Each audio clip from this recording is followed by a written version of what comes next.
ago, I decided to become that guy. My sister Lydia and I committed to living trash-free for a year. Of course, no one can live completely trash-free, but we got pretty close. This is my trash and recycling for the past 8 months. We did this initially because we wanted to feel like we were doing something about climate change, an issue that Lydia had spent her entire college career, a Fulbright fellowship, and all her time at the Natural Resources Defense Council working on. And I had spent countless minutes watching YouTube videos about. At first, we were awful at it. We were so bad. Our first trash-free dinner saw us eating out of a serving dish with chopsticks that I had run back to the apartment to get, because this is how our trash was given to us, completely wrapped in plastic, or how our plates were given to us, wrapped in plastic. We also had to improvise a take-home container. See those stickers? That means I care about the environment. Over the next, on the 18-hour plane ride back from China, I didn't drink any water because they made me dump out my water bottle before boarding. And when I did get back, the very first thing I did was create trash.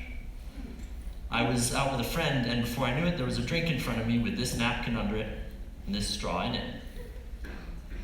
Over the next few months, my mistakes ranged from having to buy a packaged sandwich at an emergency room in York, Pennsylvania, to literally forgetting that I was doing the whole waste-free thing and buying a brand new chain tool to repair a bike. A lot of good that did me though, because the bike is still in my basement, broken. So all of this led to me being introduced to you as an environmental activist. Now, I thought that was kind of funny when I first read it because I don't think of myself as much of an activist. But what I started to realize was that by living without trash, I had to enlist the help of everyone around me. My professors had to agree to let me send them homework via email. My wait staff had to remember not to put the straw in the water. And at first, I thought this would make me come off as a total snob. But what I quickly realized was that if you just check your ego and understand and acknowledge that what you're asking for is a little bit ridiculous, it quickly becomes a team effort rather than an imposition of my values on someone else's life. The beautiful thing about this whole thing is that once people have been an accomplice to an act of trashlessness, they start to think about their own impact. I'll get texts weeks after having a meal with someone, of someone saying, "Hey Sam, what do you do about toilet paper?" Or I'll get a Snapchat of a napkin that someone didn't use. And by the way, we still use toilet paper, don't worry. So this aspect of going zero waste that forces conversations about it is, I guess, a kind of activism.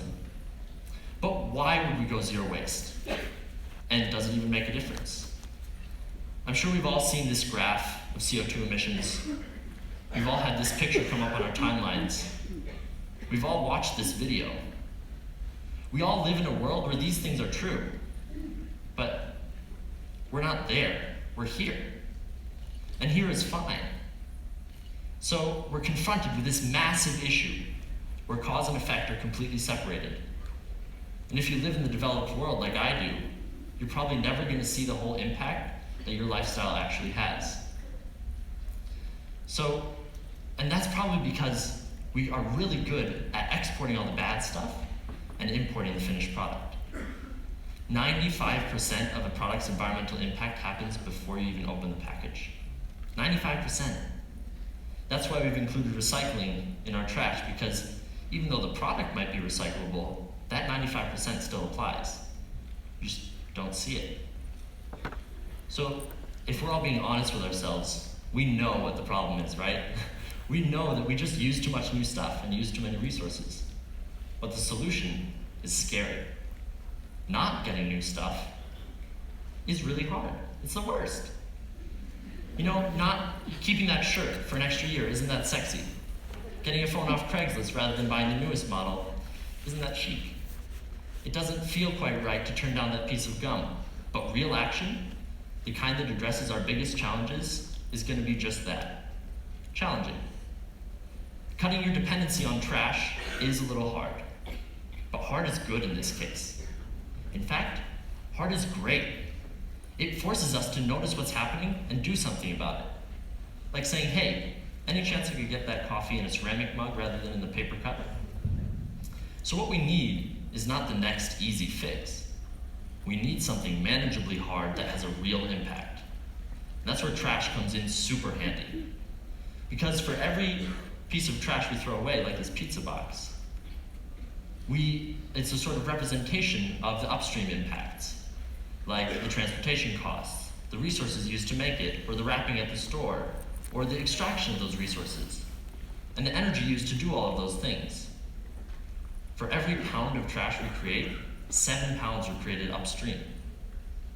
Now all of this is a real downer, I'm sorry. But it represents a choice, right? That's the flip side. With every wrapper, every bag, every new item we buy, we have a direct influence on all of those systems, and we can opt out. The fight against climate change is won and lost billions of times every single day in each of our choices. This realization was crucial for my sister and me because even though we felt great about the fact that we were doing a zero waste year, in reality, we weren't having that much of an impact, right? Because the two of us doing it for a year is about 20,000 pounds of waste, which is great, but nowhere near enough. So over Christmas break, at about 4 a.m., I shake Lydia awake, and we have an idea that you can probably only have in the middle of the night. What if, instead of some Nalgene carrying, same pair of jeans since August of '07 having, I'll shower when I'm dead environmentalists, doing this for months and years? What if everyone, or a group of people from around the world, did this for a day, tried it? And then if they wanted to extend it for a week or a month, we'd be there to help them. So we got serious and started an organization called Live Zero Waste, with the goal of giving people resources and a community who are trying to live trash-free. Now, what got us so excited about this idea was that even just trying it for a day would at least give people a chance to audit their lives and realize that trash is a choice. And maybe demonstrate to them that they can have a concrete and measurable impact on climate change. Because, so they could see what they were doing. They could see that, yes, I can change something. Because what's so powerful about this way of life isn't necessarily the trash that you avoid. It's the idea that the majority of our trash could be avoided by a simple increase in awareness and a little creativity. The average American wastes 4.4 pounds of trash per day. But going zero waste for a day is more than that 4.4 pounds. It's that and the 30 plus pounds for the upstream impact. It's having a tangible representation of your environmental footprint. And it's the awareness that it imparts on every single person you meet during your trash-free day, or week, or month, or heck, on a year. So at this point, I should sort of admit that going waste-free has been a little bit of a sacrifice in certain ways, but hugely rewarding in others.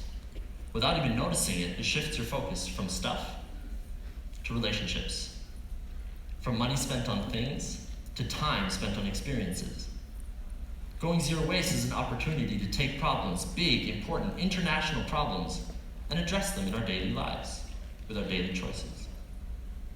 So instead of asking, what will our government do to fix this? Or why isn't this NGO doing more? The questions become, can each of us, separate individuals, come together and make the choices we know we need to make to combat climate change? Can we be the bold ones to cut into what we thought of as necessities? Who's going to step up and be the exception that in time will define a whole new set of rules? And I think it's you. Now, I'm just some college student, but that's exactly the point. We're all just some college student, or just some barista, or just some CEO. But together, we're incredible. We, now more than ever, have the power to shape the environment we live in. We're the first generation to know beyond a shadow of a doubt what we've done to this planet, but also what we can do to fix it. So I'll leave you with a promise and a request. My promise is to do everything I can to make living waste-free as accessible as possible, and to build a community of people committed to taking concrete action against climate change. And my request? That each of you, tomorrow, whether you're in this auditorium or watching online, give Living Zero Waste a shot for one day. One of my best friends called me up the other day and she said, I just can't imagine how I would do this. I don't know where to start. How do you do it? And if I thought this were some Herculean task, I'd feel the need to give you detailed instructions. But honestly, what it comes down to is waking up tomorrow morning, making a choice, and sticking to it as best you can. And if you mess up, put it in a bag or a pizza box. So I think you'll be surprised by how much waste you can avoid, how many interesting conversations you have, and how many of your own habits you can change by simply noticing the napkin and the straw. Thank you.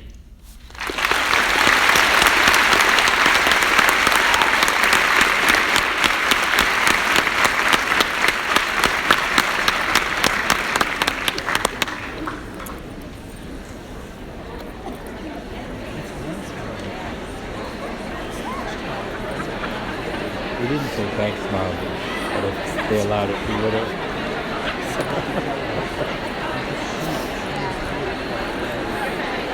Aren't you proud? Oh, my. Oh, boy.